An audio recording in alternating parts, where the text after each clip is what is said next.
Hi, everyone, and welcome to the Cervena Barva Press reading series. And my host tonight is RJ Jeffries, and he also will be doing tech for us tonight. And our first reader tonight is John Cuetara. He is a published poet, short story writer, and psychologist who lives with his wife on the banks of the Mystic Lakes in West Medford. His poems and stories have appeared in 3 collections of his own work. Many years ago, he studied with Bernard Malamud and John Gardner at Bennington, and his new book is called Mixed Messages. And I give you John. Thank you, Gloria, for doing this. This is really great. I'm honored to be here. My first poem is called Out West. And it's about somebody, a friend from Bennington College from a half century or so ago. I'd like to go back and rescue the pill taker, the nice girl born by mistake to a drunken mother and an angry father, or vice versa, with hair as blonde as Marilyn's. We meet at a college party with pot smoke so thick she seems like a ghost, and later she sends lovely letters from a ranch in Colorado and writes poems like Platts and Sextons hinting at what's to come. Now I dream of searching the mountains and finding her, still young and beautiful, under a pine tree, smiling. The next poem is called Good Legs, and it's kind of me thinking about having some leg problems of my own. If I had 2 good legs with strong calves and thighs, I'd never drive or ride the bus. I'd walk for miles in every direction, down cobblestone streets, along windy white beaches, into deep valleys just to show off my perfect legs. I'd climb the steepest hills to make amends with long-lost friends. I'd stroll through my mother's garden cemetery, past the graves of her famous neighbors, sharing the news. And when it's all over, these 2 good legs are what I'll miss the most.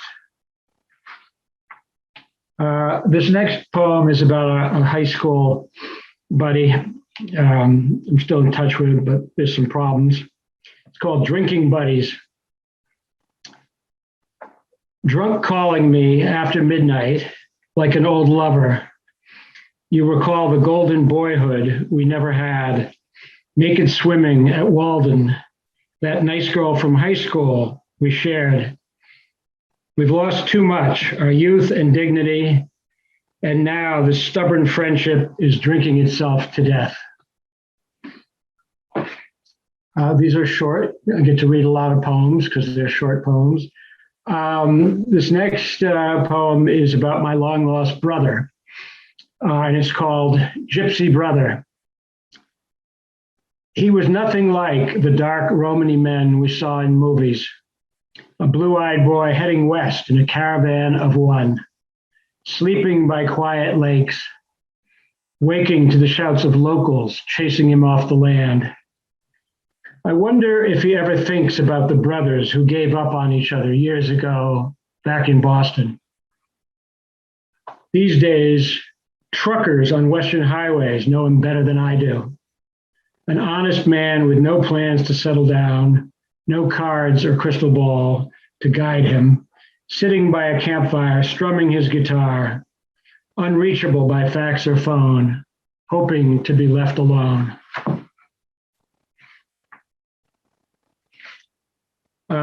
This poem is a little bit about where we live. On the Mystic Lakes in Medford, which is, as you all know, pronounced Medfa. And it's called Meeting Death. And it's about, I like to ride my bike around the Mystic Lakes. Meeting Death. From my bicycle, I see death weaving down the road in a black Mustang. I'm riding past the lake on a sunny spring day, thinking about flowers and sailboats and pretty girls. Death doesn't care and swerves wildly, nearly hitting me, then pulls over by a lilac bush. I see a shady figure through the glass and ride over to introduce myself. This next poem is sort of about two things that interest me, my mother and fear. It's called A Fearsome Love. I hold my fears tight, like my mother held her children, never favoring one over the others. I fly through the clouds, knowing we'll all come crashing down together like a carton of eggs, and I could talk for hours about the pain of public speaking as the crowd grows loud and blurry. I'm always thinking about death, the mother of all fears, but deliver my mother's eulogy from a pulpit high above the altar without falling apart. All right, this next poem. I wrote a couple of pandemic poems. This is the first pandemic poem. Well, not my first pandemic poem. Street View, it's called. From where I sit in a plastic chair on the front lawn, this global pandemic has a nice small town feel. As mothers stroll by with strollers, smiling from behind their masks, and a bare-faced jogger huffs and puffs past me with a guilty nod, breathing calmer air while flowers bloom around us and the birds and squirrels throw a party in the yard.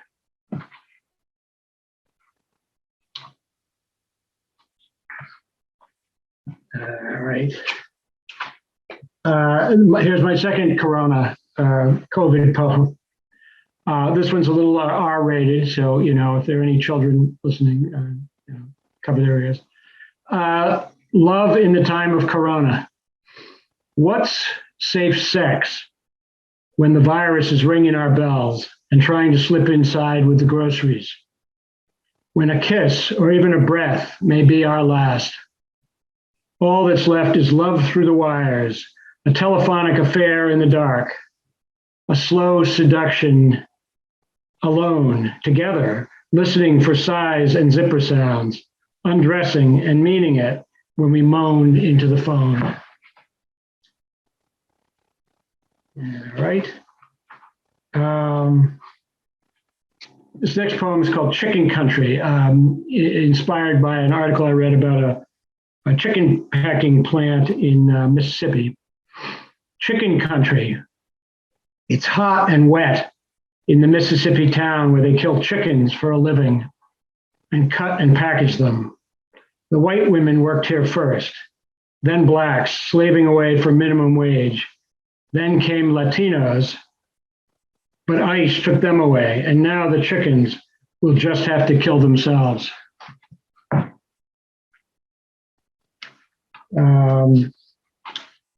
This next poem is called The Good Pain, also related to some leg problems I've had. This is a poem about sciatica and nerve pain, and hopefully there are not too many poems about sciatica. But, here's one. The good pain. The painful knot slips down my leg, slowing me to the pace of an old man who sits at a table in the garden watching happy squirrels leap from tree to tree. I'm grateful for doctors and druggists everywhere and a calm wife carrying out milk and sandwiches, and for the September sun shining its hopeful rays on all of us.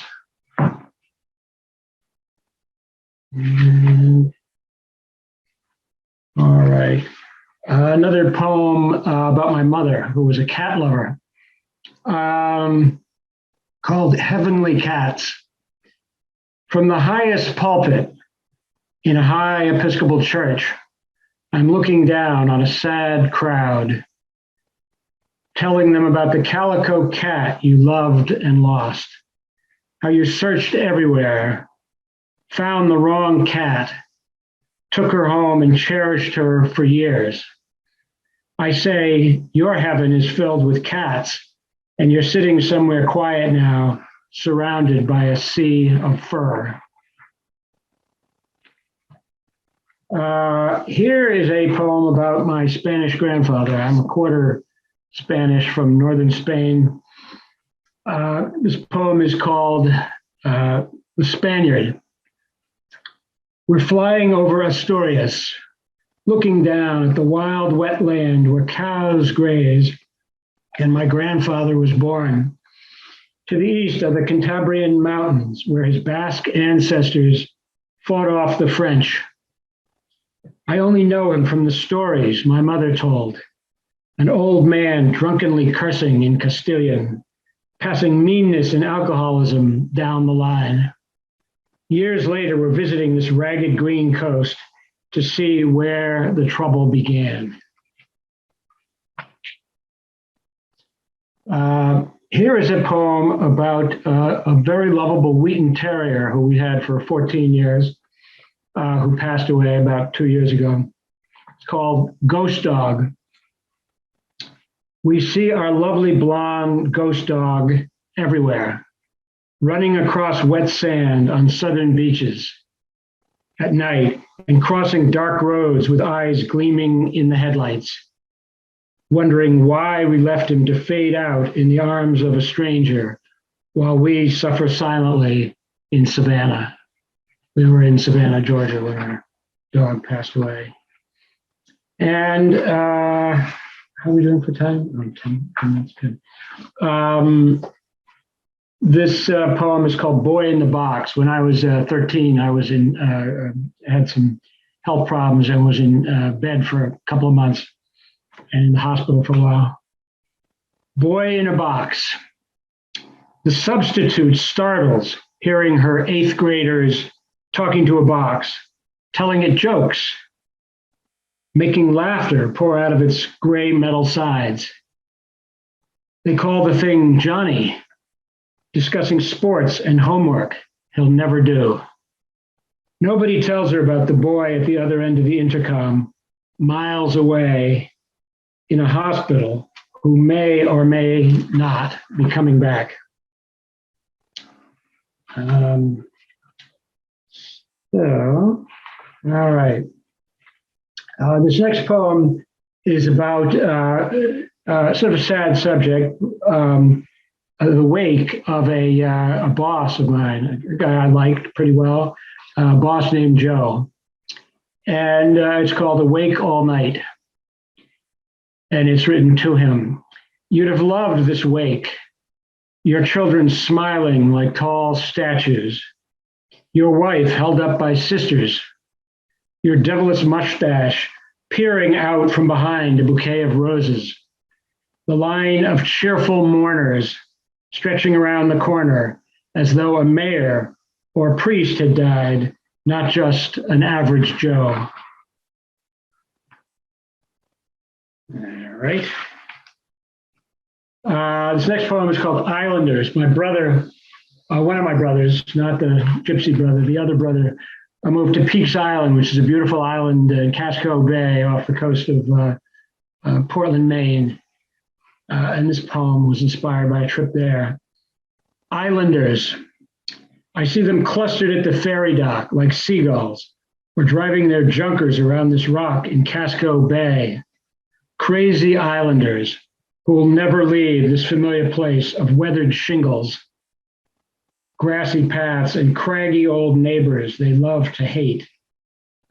I wish I could live here in a cottage that smells of pine and salt air, surrounded by flowers, but I can't spare the years it takes to become an islander.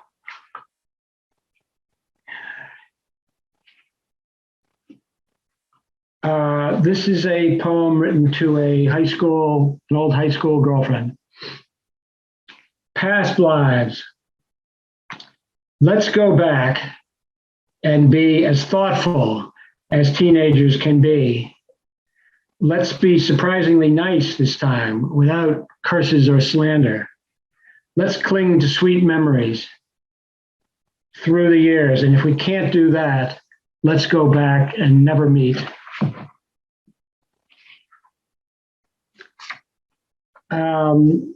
This poem, this might be my second to last poem, is called The Perfect Poet.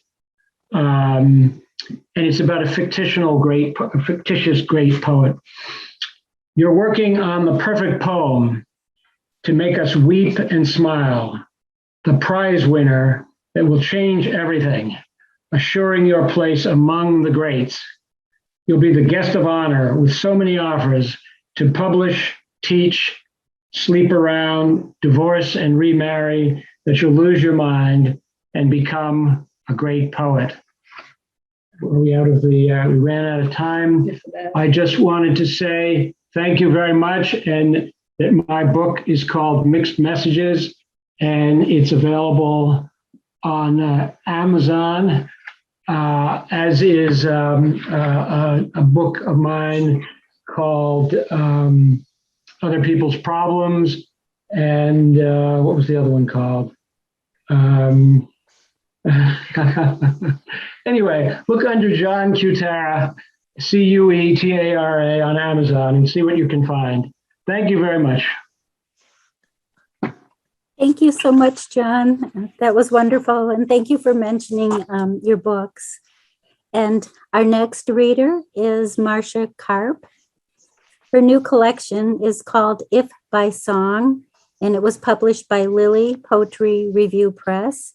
She has poems and translations in the Times Literary Supplement, Harvard Review, The Guardian, Catullus in English, and Petrarch in English, Penguin Books, The Word Exchange, Norton, and Joining Music with Reason, 34 Poets, Oxford, 2004 to 2009 by Waywiser. And I give you Marcia. Thank you, Gloria. It's nice to be given away, I guess. Don Juan in Hell. It's a thing nobody talks about, or at least not many do. He wants and she will, but he can't, and oh God, all the trying and faking to hide that it's trying. He can't forget it, and she wishes he'd fix it himself, or leave off in shame, or learn to talk dirty, or credit her kindness to him.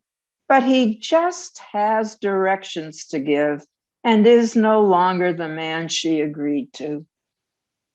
Then he says it's not her, and he'll need some weeks to relax, and it's always like this with a new one.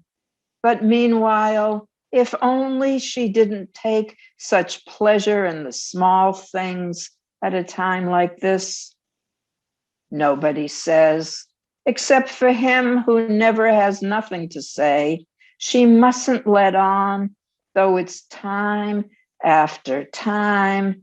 The one thing they do well together is ride in his car.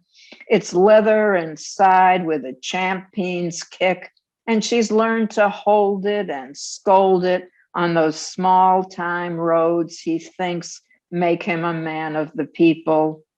While he snoozes, his yakking switch now into blustering snorts, and his hand on hers on the stick, a weakling's and no great shakes to her or the gearbox.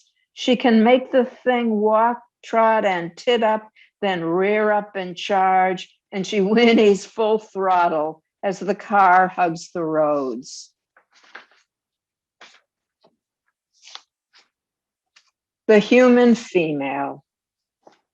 It is not the first choice of the human female to lie with her head on a cat, a buck, or a mini, holding the weight of her head hard against gravity, not to crush the kitty cat overly much. The cat, less a pillow than underside blanket, not pleased into purring by the arrangement, but curled up and lazy to change its position. The neck of the human female, grown tired in suspension, leads its head to a pillow of down, dead duck feathers. And down on the pillow, the head of the woman remembers she sleeps by a cat. It has been years since a man shared her bed or his chest for her pillow, upon which she had feared to place all of the weight of her head. She had once had 2 cats. Now she has one, fast asleep. Dumb show. It is because I dreamed of a leaving not sufficiently marked, and awake saw that the other was you and I was the I, that the pain of your leaving, not me, but here, so me, has begun. Or was it the evening and into night's noon of Roquefort and figs, and you kissed as you do me too soon? I kept while you did the brutal, sweet, pungent mash to myself of sex we've made to our liking, of little to say, of snores and you're not letting go, and my thinking, it's only in this I can find him, of my asking about your plans and how you'll carry them out, of your saying, with luck, I'll see you Tuesday, that commanded the dream to make me regret I hadn't called a nighttime ago, you unfair or unkind, or had ever agreed that yours is a method sufficient to mimic love.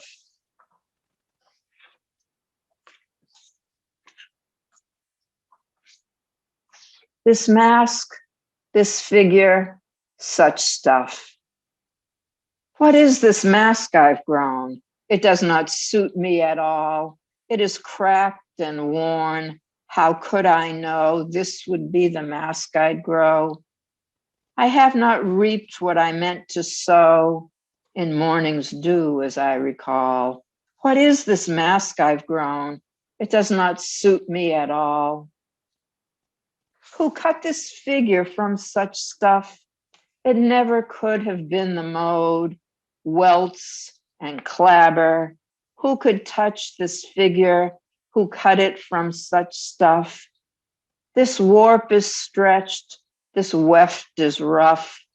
This morning, I recall it was finely sewed. Who cut this figure from such stuff? It never could have been the mode. What is this mask I've grown? Who cut this figure from such stuff?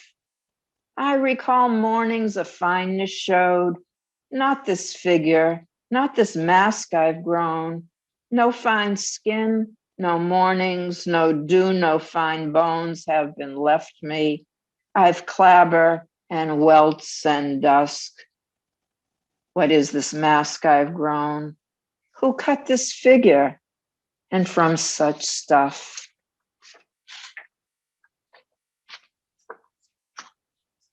She.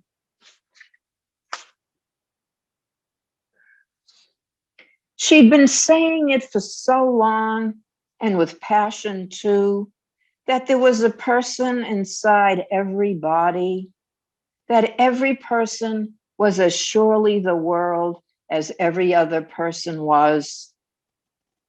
But when she lost any place she'd had in the world, she knew it for sure.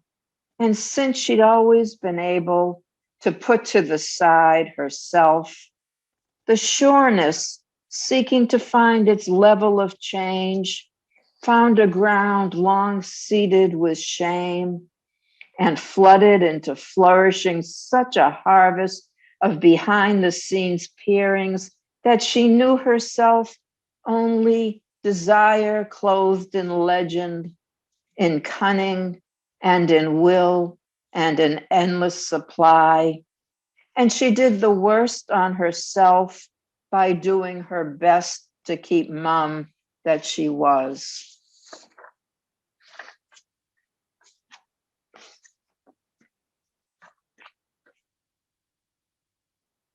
Poem in a cramped hand, in too early memory of the cat called Sika. I know a writer who, were the arm under this cat his, and just having found what he thought was a way to make something of its bit by bit dying, would then just throw off the animal so as to make his way back to his desk. He'd not admit the hurt he'd caused into his register of thought, unless By that way, his pages might be improved. Time's anticipatory agent, he would think only of getting it right and of giving it an exact beauty, so that that thing he was unmoved by, this cat whose subtractive way out of its life could be made a fine figure, might in his very something give life to him and hang him there in literature's gallery, self-portraits, all, whatever way an eye might look.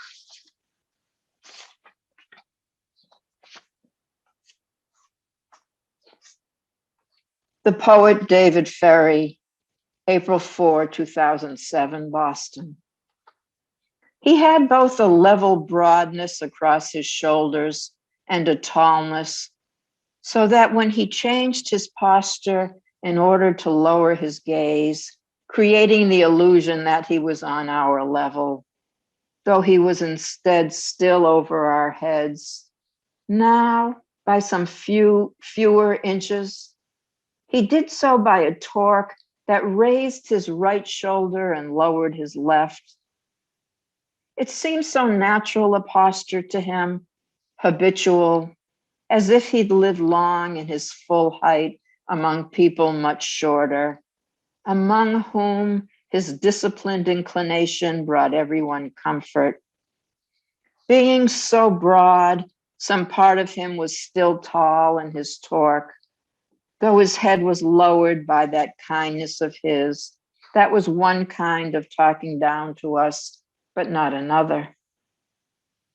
A listener needn't have known of the poet's recent catastrophe, nor have cared a fig for the life of the poet, in order to have trusted what he wrote in his own ways about the mundane and in the old ways of life that no one has or could really live, unless it is that the ferryman of metaphor can, and alone, from the jealous belly of time, return and return us, our mutilations now staunched for the moment, to any life whatsoever. So when the poet brought over for us that old story of how Hades whetted his own seasonal grief on the moment of another's, because this time art came hard and perfected on the heels of sorrow, we too fell for a moment for the ruse. But that infallible assayer was only setting his gold to spin for the dizzying pleasure of pain. He had to have known, he knew the terms were all his, that no husband who loved could but twist back and down toward the wife he held on to tight, could but for a second of comfort become the last death she'd suffer. So when the gold on Mr. Ferry's finger came forward, as he accommodated to us by his diagonal bows, even those who had had no clue must have realized that the ring told the life in the song. That was just then not an old one at all, for it looked for all the world like the mouth of Orpheus still in his no, or like the bewildered path worn smooth by a dog in its faithful circle on the trail for the scent of its mistress. Now I'm going to read you some translation from Catullus. Just really quick about him. He lived at the end of the, well, sort of in the middle of the 1st century BC. And he survived until the next 2 centuries, sort of into 2nd century AD, mostly thanks to Marshall. Then he was lost. He seems to have been lost to the world. He was rediscovered in about 1300, a manuscript from his hometown, and Petrarch and all the poets from then on have been admirers of the very youthful and very vigorous writer Catullus. There once was a man from Verona, Aurelius and Furious, good friends. You'd follow Catullus to earth's ends. Just go to that girl who thinks she's the world, with her 300 men who service her, sending their slop up her hole till she cracks off each pole. If she mentions my name, say she is to blame for the stunned rose that won't bloom again. He's very naughty, Catullus, but he's very human. Ranking Aemilius from Catullus. Holy gods, the whole of him stinks, the hole where food enters, the hole where it leaves. Aemilius might swap them about, yet the truth of the stench is, it's sweeter below, for his seat has no teeth, and the teeth for his meat are each half a foot over a foot, carried upon gray and veterate palates, no gums holding fast. When he laughs, he flaps open, portraying a she-mule who puddles the dust of a summer gone sour. He has his women and thinks he's quite comely, and he's never been given to tend to the back of a grinding wheel's drudge ass. Don't we think? Yes, we do, that the woman who knows him dines on the refuse the hanging man leaves. This may be his most famous. Swinburne and many others have translated it. Brother, multas pergentes frater, Catullus. Driven through people and places, I am come to this terrible service, brother, so I might give you your last gift, the death gift, might talk to your ashes, might listen in vain for their voice. Since your life took you from me, seized you, unjust, brother, misery took you from me. Now, as we were taught by our parents, here, I offer my last gift, a death gift. Take it, wrapped only in brotherly tears. And always, my brother, now I have found you. Farewell. And I'll end with this sentence. She told me I'd said this. Rue has shoe on, as my first sentence. In all of the time since she told me, only just slow as I am, has it come to me now that she probably then and throughout those years they had fed me the words. His little shoe is on his piggies. Our little boy Blue is here at home. One day the feet he wears will take him. Wave, bye-bye, Brucey, bye-bye, shoe. When one day came, it took a year to know it. We were stymied each then in our going on anymore. And by slow, as if we'd read the story how we waved each our lives they're living. Thank you. And now I have to advertise my book. So I have a book, and you can contact, it's easy to remember my last name, Karp. You can contact me through Gloria, or you can, find it Amazon and all that. Thank you very much.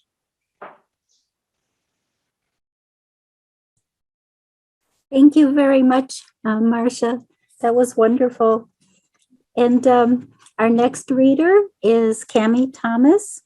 Her first book, Cathedral of Wish, received the Norma Farber First Book Award from the Poetry Society of America. A fellowship from the Ragdale Foundation helped her complete her second, Inscriptions. Her third collection, Tremors, was published this year. All her books have been published by Four-Way Books. Poems have recently appeared in New Orleans Review, Poet Lore, Image, What Rough Beast, and On the Seawall. And I give you Cammy. Thank you very much, Gloria. I just have to say thank you to you generally for your services to poetry over many years. So much, much appreciation. And thanks to everybody for coming. You know, when you have a new book and you're traveling geographically, you invite different people to different readings. But now that we're Zooming, I just invite everyone to everything. And so I'm very appreciative to people who are coming. So thank you. Thanks to all of you. I'm going to read from Tremors. This is it. It's in 3 parts. There's a part about childhood, one about middle life, and one about later life. Today, I'm going to read all about, from the second section, about the middle of life.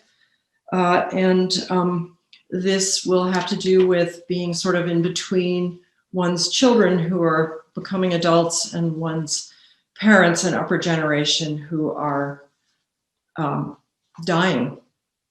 So begins with a poem about race. It's called White and Black in the Suburbs. At lunch, I say, after I washed the pants 5 times, they streaked. So I took them back, no receipt, and they gave me new ones. The 2 women look at their food. That would never happen to me. Never, Sherry says. And Claudia, without a receipt? No. Out on the street, my car has a ticket. Theirs not. On the other hand, Claudia says, we've got the parking thing down. We laugh, a laugh like a rusty gate, like a hacksaw.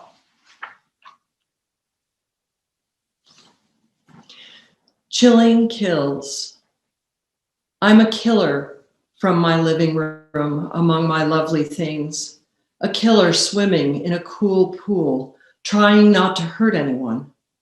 Under my own tall trees, a killer. Everything about me kills, even in my everyday shoes, even in my cool pool. In my living room, I take it as a given. Nothing wicked comes. Mowers mowing, I vacuum dust away while somehow killing. I take it as a given, how clean we keep it, how wicked. These chilling kills of people I don't see because I'm vacuuming.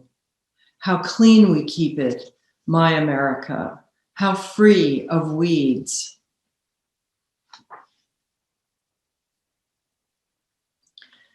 This next one is about my stepmother. There's some family members here, so they might like to know. Nothing touches me. For 10 years, she's been working a needlepoint pillow of her husband's family crest. 3 ravens in profile, beaks open, and motto, nothing touches me. Today, she left it in a cab. They were late, her sister-in-law rushing, so rude to the taxi man. It was under her old pink coat. Already she's called Manhattan Taxi Lost and Found 3 times. Everyone says she's become forgetful. Done, except the gold border. Glossy ravens gloating in boxes 3. Motto in red, so right. When he said to her, forget it, you can start again. His words burned in the air. She longed to stab him with her hooked needle. She remembers finding the right pillow, then the light brown background that took 6 years. She's seen ravens pick at a dead dog in the road, plumage unspoiled, black heads glistening, handsome birds, glossy in the rain, ready for blood.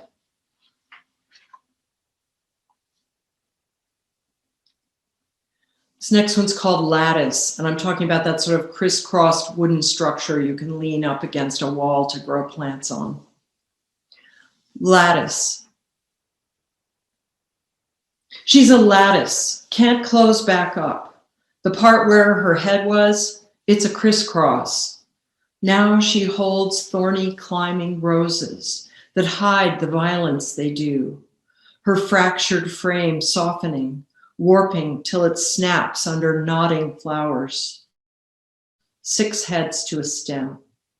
Bearing them, she remembers life as a tree, when she could look down and see a body entire, no strange growths splitting her with their exploded meanings.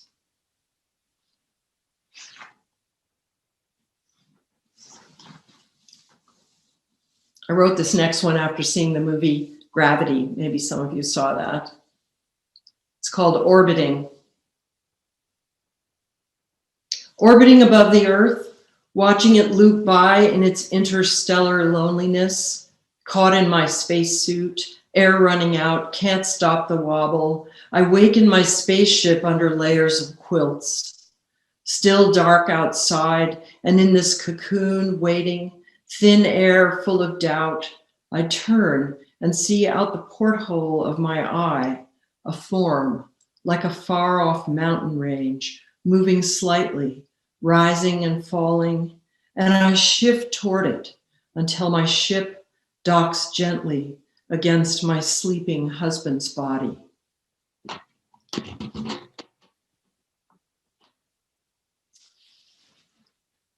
This next one's about my daughter, Claire, and it has a happy ending, so don't worry. It's called The Box. She arrived ahead of schedule, so they put her in a plastic box. Not quite 3 pounds, froggy legs curled under her. I could stand pediatric intensive care for an hour at most. One confident mother held her tiny son, stayed all day to bathe his inch-long feet after the docs pricked his heels for blood. He was too small to scream. Once a boy, all yellow, too sick for the box, splayed out, paralyzed on a warming table, chest heaving from a breathing machine. They covered him with bubble wrap as he had no heat of his own. His mom and dad came with a priest.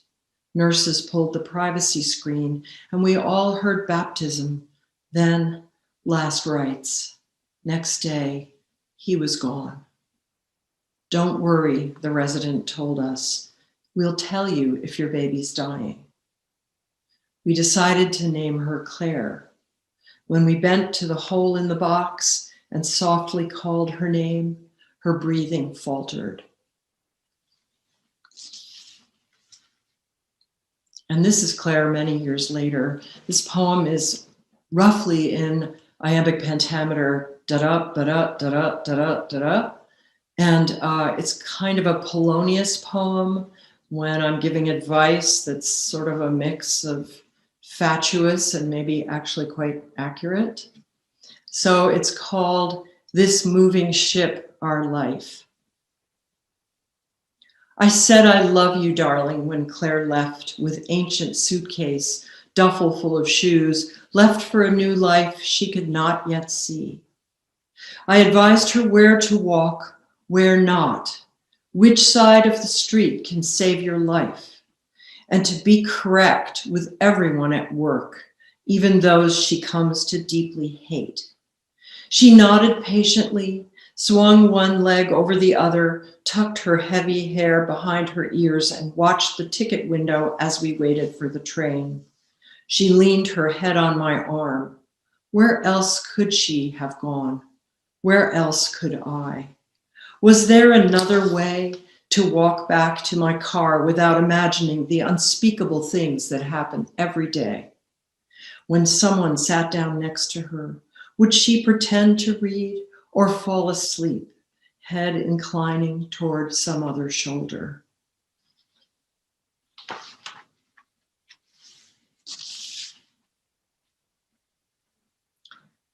And this is about my other daughter, Emma, and it's called wrapping up. When we packed their kitchen just before she and he moved to LA, I double wrapped everything, a layer of foam, then newsprint. A mother does not want to break anything. We filled boxes with wedding presents, cake slicers, nesting bowls, her new dishes still in their cardboard cases, white with thin gold rims, a pattern her great-grandmother would have loved. All her dreams in them, something to give her children should they appear. Gold and white, good fortune and purity, but death too. I wish for her the permanence she has fought for. We packed the glass vases so delicate, packed the commemorative mugs, her college Christmas, the hearts and arrows of her high school love grown into something tough and fragile. He wasn't there that day, out saying goodbye to his oldest friend, left her with me, wrapping things up in their rented kitchen.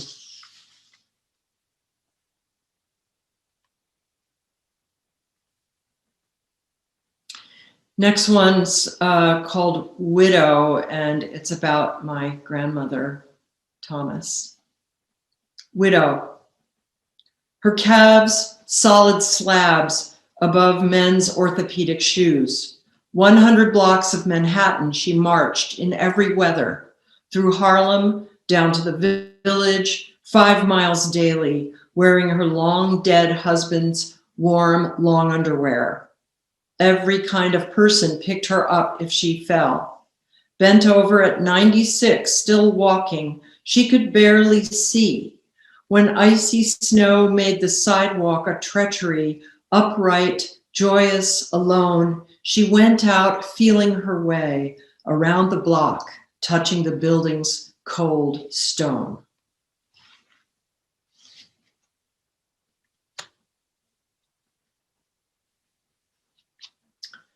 Trip to the Sound. All roads new to our mother, roads she'd driven for 50 years. Has that always been there? Slow down, let me see. Late fall, low sun, last leaves still clinging. We took her to the beach at low tide. Head slipping forward, she snored. Leaving her in the car, we crossed the footbridge onto cool sand. She was finding vodka somewhere, my sister and I agreed, dipping our feet in the fish stink of Long Island Sound. Search her apartment again? She slept comfortably, head on chest, clutching her mother's old black purse. And this is the last poem. It's funny, I didn't know what this poem was about until today for some reason. And it is kind of about the passing of the older generation. During the pandemic, my friend Jen, who's on the Zoom tonight, and I decided we were so distracted we couldn't read. We were going to not read. So one of the things we not read was the Duino Elegies by Rilke. And this poem is loosely based sort of on the Duino Elegies that we did not read, only sort of. So make what you will of it. It's called Winter Bonnets. And again, thank you all very much for coming. The book is called Tremors, and CammyThomas.com has all the 411 if you want it. Winter Bonnets. Where are those holy wanderers, their healing herbs, their ornately flowing inscriptions? What crushed them, those fiercely blossoming roses, their gaping faces, their thin surfaces, savagely wrung out? How can we live on without them, their bright red knowing? How quiet are still small griefs in spring, summer, autumn, blindly creating our usual fallen, unripe fruits? Why this heavy wind, suddenly this laborious nowhere? Forever saved up, forever hidden, how can we make them return, snug in their winter bonnets? Thank you so much.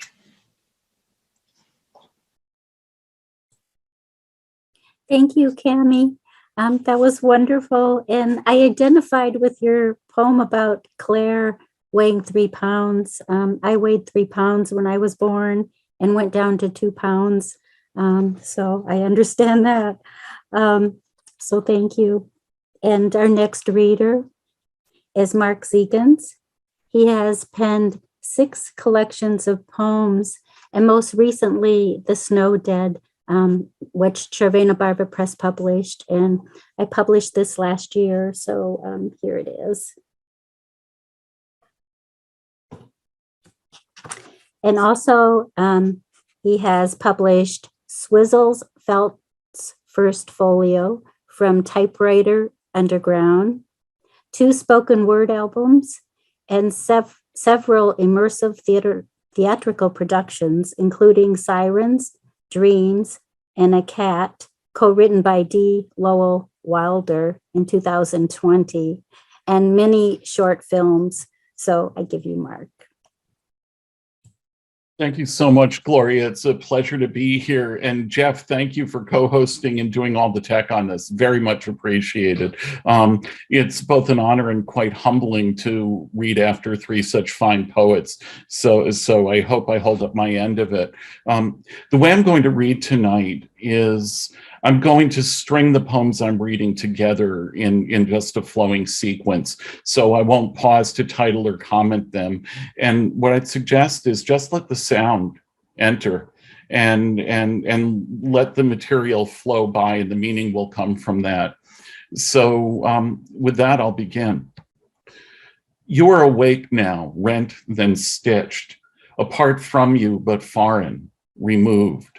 You stand, tender of a now more fragile self, in a quiet wintered house, mudded yellow and black shuttered, this familiar place embracing softly the parts that shake in the primal spring of life anew. This uninvited unknown you have entered not by choice, has its own music singing you, if you listen carefully, into all creation.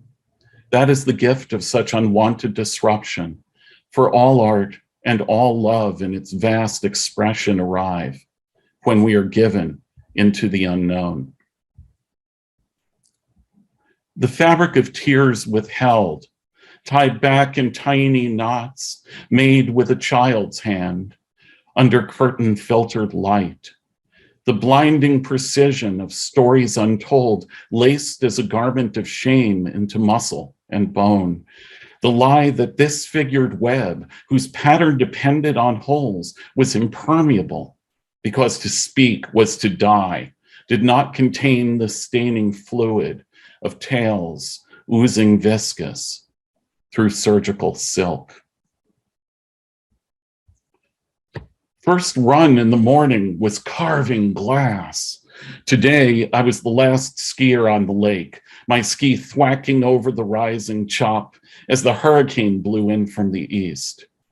Get up to the dining hall, you're late, said Froggy as I hoisted my ski, climbed the dock ladder and dropped my jacket, goosebumped skin of blue shimmer in the line. I hardly knew what a hurricane was. It sounded bold, elemental, alive, but I had no idea, none at all. I simply knew that the wind was rising as I walked water-drained in ratty cons from the beach up the path past Wheelhouse, round the grassed circle, and onto the road bounded by skinny trees to higher ground. She came to me, this whisper-huge muse, swift from behind, driving me to a run, but I wanted neither to travel with her nor to outpace the power of her tone. I wanted to be embraced, to be held by this violent wind traveling from the south, as I had not once been held in my 9 years, to be immersed in this jetting whisper, to be raised in perfect balance of flight by the rain-flecked air, speaking natural truth as I had not once been told in my 9 years. And so, in perfect trust, I spread my arms and lay back into this blaring burster, toes lifting, heels wobbling on graveled ground, upheld in naked back tilt, meeting love in the hastening sough of my muse wind. When we were young, we wrote each other bushels of letters, she in tiny purple and orange letters, and gold stars exploding over check marks as vocal notation for a sound only we could make. Today, we both write for the public. It's different, and write each other rarely and not by post, tapping email on devices that have no color or special marks made with sparkly pens. The conversation is the same though, talking on the page with gaps in between, time for reflection, the telling of truths, unadorned, sometimes oblique, through bleakness, but not of it, life being more precious. Beneath the garish, bare-toothed, gape-mouthed yowl, cut free from the throttle, a pretty voice, rising diaphragm and bellows ribs, driving our first free note, lies tenderness. The smokestack steam whistle cry of savage love, released with the dropping of social constraint, before it is done, and in that first moment, is revelation so fierce, it seems all. A final identifying truth, the densely seeded, dripping pomegranate that stains and spreads and propagates in earth and on the seeming blooding of lips. When we have cut the red ropes and found this cry, knowing we can pull the whistle string at will, hit the howling harmonic of moon wolves, shiver and thrill, window-drawn Luna lovers. When we hold the power of this unbound voice, feel the viscous seep of its honeyed sauterne ambrosia, meet the scope of its expanse, it may become our ball of opium, filling small bowls in long pipes with dragon dreams. When we imagine what the call can give us, we find such temptation to linger, to enter the land of never leave, that we ordain this expulsive burst as marker of true identity. But this long and savage seductive note is simply release of that too long held back.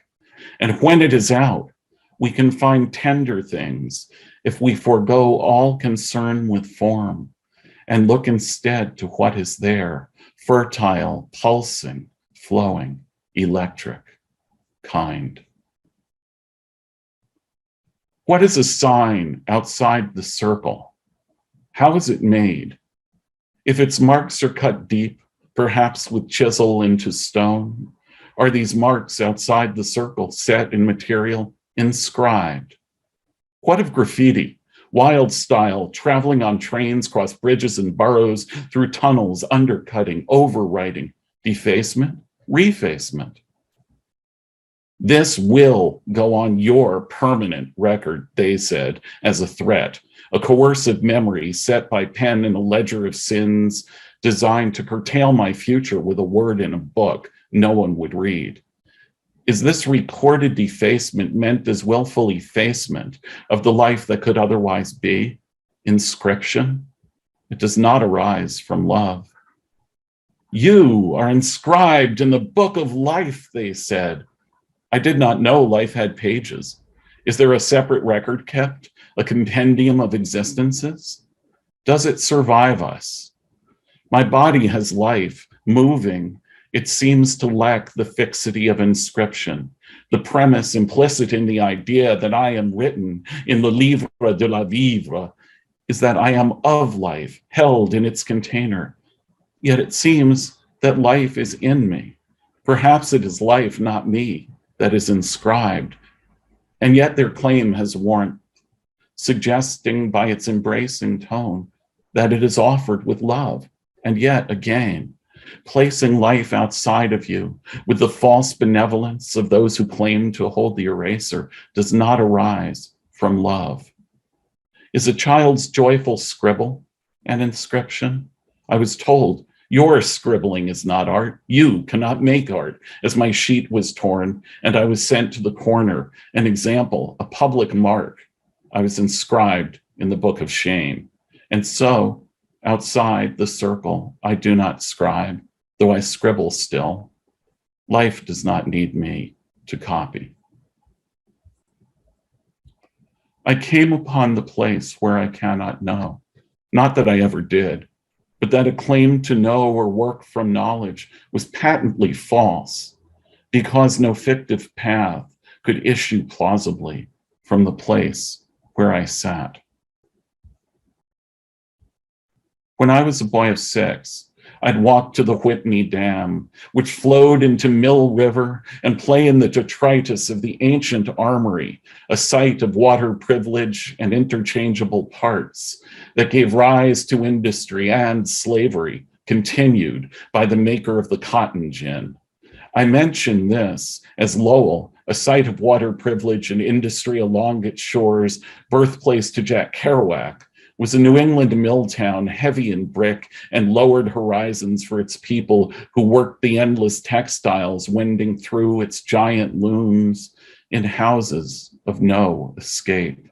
When I was a boy of 15, I knew my town as Hemden, a name I'd given Hamden for its limited prospects and forcible normalcy. And in that town of chickie runs and street racing bumper tag and keggers at the circle and smoking Mexican shake and hockey on High Lane Pond, I found the broken covered 1959 Signet edition of On the Road and the Dharma Bums, steeply priced at 50 cents, on the broken bottom shelf of the wild papered study where my father never wrote and my mother wrote for no one.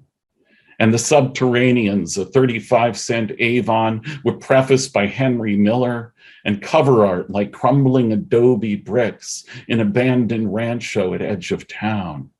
A town that sat in my mind, far from the enforced rituals of Hemden, with Garland's innocuous spelling mom in the gabled pediment visible from the highway, named for Wilbur Lucius Cross, famed literary critic and Nutmeg State governor that topped the Hot Ice High School, and turned the crumbling pages as if I had discovered the source code for a journey that would take me to my West, where I could cruise to Pescadero, the coastal fog closing in. Hard talk against an empty wall. Does it bounce off or is it absorbed? A canvas of silt moving sediment as paint, reductions of thick finding bottom color. Removing the mask, I shed all value to this room of kink. Can we begin something here? She wonders, speaking through me to her broken parts. Van Ness, concrete and jumble, a broken spine that once led to the head of this city, that remaindered its soul. Bob's Donuts on Polk, 2 a.m., limited cheap, grease and sugar and green light, has heart and offers a kindness to this hungry, broken soul who read his heart out to an empty room and perhaps saved one before taking whore's wages, then exiting the now empty house of pleasure, mask in a bag, unloved, utterly alone. Do you pay for the silence that resists conversation held for the purpose of safety? A premise that life rejects? Do you pay for the silence beneath the conversation in which we each play the role designated by our name? Do you pay for the silence of the same conversation playing in a perfect loop from which we won't walk away? Do you play for the silence in the space we both reside, missing the conversations in which our words, animate, mattered? We so broken in shared time and common dreams of a beautiful life conjured from wreckage on this street where Washington mustered troops, light streaming through common facing windows, a tragedy of, we thought, averted. naive about prospects in early midlife on this street built for water-holding house, signaling the deep dammed reservoirs of grief that would need to crack, crumble, and flood our fancied fertile river valleys. Carrying away in their fearsome gush homes imagined, children unborn, and love meant to vindicate lives never expressed. We got it backwards, we too, believing that love could precede a full reckoning. Now, 60 each.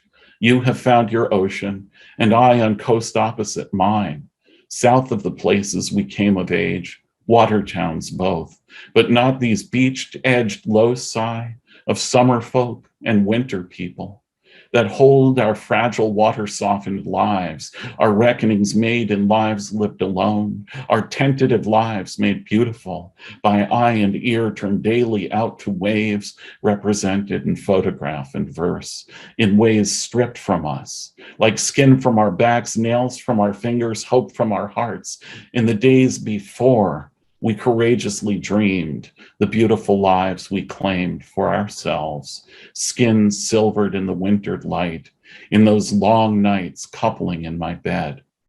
Now 60 each, still here, we talk by Zoom, silver scalloped mirror on your mantle, less reflector than reservoir of hope, and know that gently, both, we have prevailed.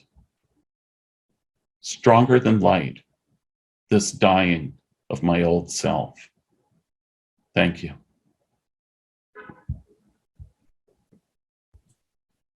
Thank you, Mark. That was wonderful. And again, if you are interested in ordering any of his books, please contact him. Or if you're interested in The Snow Dead, you can order it from Cervena Barva Press or Mark. And I have one announcement before we end tonight. On Sunday, December 5th at 3 p.m., we have writers from Germany as part of Cervena Barva Press Reads Around the World. A few months ago, we had the writers from Ukraine, and in January, we will have writers from Turkey. And as we go along through next year, we'll have many writers from different countries. So I hope you will join us. If you need the link for Sunday, please contact me and I will send it to you. So can we please give the readers another round of applause tonight? Thank you so much. And that I will stop recording